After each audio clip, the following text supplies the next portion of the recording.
Hello, and welcome to Let's Talk Bible. I'm Sonny Childs. Well, guys, we've moved inside. I can't take it. The heat is too much out there. So we're going to do it in here. I like Mr. Ugly. Good little backdrop and all that, but hey, you got to do what you got to do. Matter of fact, you might want to pray for Mr. Ugly. Let's see if I can. No, I can't. I was going to show you a shot of Mr. Ugly. How can I do that? There, did you see Mr. Ugly? There's Mr. Ugly. Now bring it back over here to me. I don't know if that worked or not. But anyhow, Mr. Ugly's ailing. Yeah, got the clanks and the clings and the whatevers, and I'm going to have to do some major surgery on Mr. Ugly. We're into the Sermon on the Mount, and I wanted to say something here because a little bit of a transition maybe. There's two parts to my approach to Bible study, and they're very significant to me. The first is a rule that I've tried to always obey, and that is let the Bible interpret the Bible.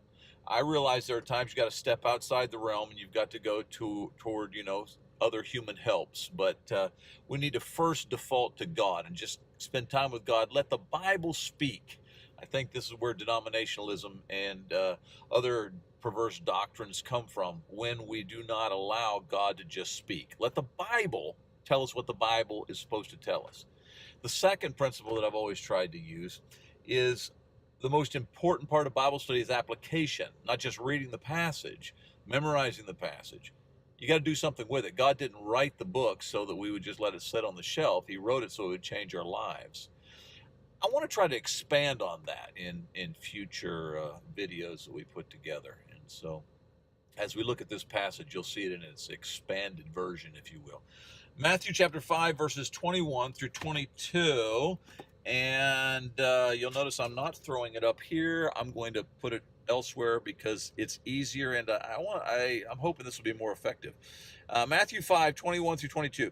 You have heard that it was said to people long ago, do not murder, and anyone who murders will be subject to judgment. But I tell you that anyone who is angry with his brother will be subject to judgment. Again, anyone who says to his brother, Raka, is answerable to the Sanhedrin. But anyone who says, you fool, will be in danger of the fire of hell. Grab my notes here. The question we're trying to pan out here with regards to Scripture is it wrong to be angry? To what extent can I be angry and not be in violation of my principles with God? Three things in this passage as we try to allow the Bible to interpret the Bible. The first is this idea of people long ago. Secondly, do not murder, he says. Don't even be angry. He's going to go on to conclude. And then he's going to use this word raka, which is interesting as he contrasts it with fool. So there's the past versus the present. There's the murder versus the anger. And there is the raka versus the fool in this passage. Let's see those three things. First of all, this idea of the past versus the present, or in the passage, people long ago. To let the Bible interpret the Bible, I want to take you to another passage. This one comes from the book of Hebrews. And in Hebrews chapter 5, beginning at verse 12, all the way down to verse 14, it says, in fact, though by this time you ought to be teachers, you need someone to teach you the elementary truths of God's word all over again. You need milk, not solid food. Anyone who lives on milk, being still an infant, is not acquainted with the teaching about righteousness. But solid food is for the mature, who by constant use have trained themselves to distinguish good from evil. We need to be people who grow up. We need to be people who are not stagnant, but rather are making application. This particular passage is the first of 6 illustrations that's going to be presented that's offsetting Pharisaical externalism. I think one of the books that I was reading used those terms. Pharisaical externalism, the idea that the stuff you do on the outside is most important. Obviously it's not. A lot of people can do good things but do them for the wrong motives, and that's condemned by God. And in this passage he says, look at the people of old, and he says in the past there were these statements that were made that you ought not murder. It sounds like a pretty good principle to live by, but he says, but I'm going to tell you, we're going to go further because we're going to be mature. Don't even be angry with your brother. Now, specifically in this passage, it's a vindictive anger. Let's go on to the second point. I think you'll see that it's not just past versus present, but in this idea of people long ago, he references those. But back to our passage, he talks about this idea: do not murder. That's what they used to say. Well, I'm telling you, don't even be angry with your brother. Um, we know that it's not wrong to be angry. We'll see that later. But in this particular passage, he's referencing this vindictive anger, desiring unjust death of someone. You've heard, people get mad. I could just strangle you. Well, they probably don't really mean they want to murder you, but there are people who get so angry that they would just as soon see you die as to deal with you. And he is saying in this passage, we have set the bar at don't murder, and that's a good bar, but he said we're going to go further. Don't even allow this kind of horrible vindictive anger to enter into your heart. Ephesians chapter 4, verse 26. Let's see if I've got that one marked down here. Ephesians 4 and 26. In your anger, do not sin. That's that passage I was referencing earlier. In your anger, don't sin. So evidently there is an anger you can have without being guilty of what he's saying here on the Sermon on the Mount. But you don't want to have the kind of anger that he's referencing here, this vindictive anger of an unjust death that would come to somebody. And then there is lastly, raka versus fool. The word raka is an interesting, in fact, scholars are not really sure what it means, but it may mean empty-headed, when it's being referenced to somebody, you stupid person, you don't even have a brain. Then versus fool, in this context, scholars suggest that it might actually be meaning that he's talking about somebody who is godless, and that it's very dangerous to reference somebody as being godless. And he's saying, be careful when it comes to your anger and what it leads you to. So let's review real quickly. So he says people of long ago, past versus present. Basically, he's saying grow up. He says don't be like the folks in the past who are constantly emphasizing the externals. We need to recognize that our heart is where it's at as far as Jesus is concerned. Hebrews chapter 5, we looked at that. And then he says, some people say they said don't murder. I'm going to tell you, don't even be angry with your brother. And this vindictive anger. And then lastly, raka versus fool, empty-headedness versus you godless person. Pretty serious charge to lodge against somebody. So we need to be careful with that kind of thing. Now let's go on to make it real applications, because see, that's the second part of my approach to Bible study. It's not just let the Bible interpret the Bible, but now what do you do with it? So there's three things. Let's take each of those phrases that we looked at. This idea of the past or people long ago, the past versus the present. What's the make it real application to be had there? Well, I think it's grow up, be mature. The Lord has called us to a kingdom of maturity, if you will, and we need to act like it, and not just constantly be emphasizing the externals. Did you ever notice that some people, especially the younger generation, when it comes to worship service, that they are almost always, a lot of them at least, they are all entangled in what makes me feel good, and they like going to worship settings because it gives them a rush of what they would call spiritual adrenaline, when in reality it might very well just be a selfishness that they are looking for stuff for them and not stuff for God. Babies are probably the most selfish being on the planet. My little Judah, he's approaching 2 years old, and I love him. You know that. We do little video clips with him. He's a selfish little dude. I mean, I'll be sitting there eating my meal. He's sitting right there beside me. He's not shy about just reaching over there and grabbing him a handful of mashed potatoes right off my plate. Well, what if I'm hungry too? You see, before we know better, we act like selfish people. And at that age, we don't really object to that because we recognize that he hasn't grown to a place yet where he knows better. But the thing that's disgusting is individuals who ought to know better, and they're still reaching and grabbing mashed potatoes off of somebody else's plate. He's saying here, we need to be careful that we don't act like the people of the past who just said things like, well, murder, that's the big one. And then they would go about actually murdering people in their hearts. No, he's saying, listen, I'm going to push you to a higher realm, a higher level And so the make it real application here is that we need to grow up. Let me give you this challenge. I would suggest you to make a list of 3 angry moments that you have had recently. I don't know. Somebody cuts you off in traffic, steals your parking spot. I don't know.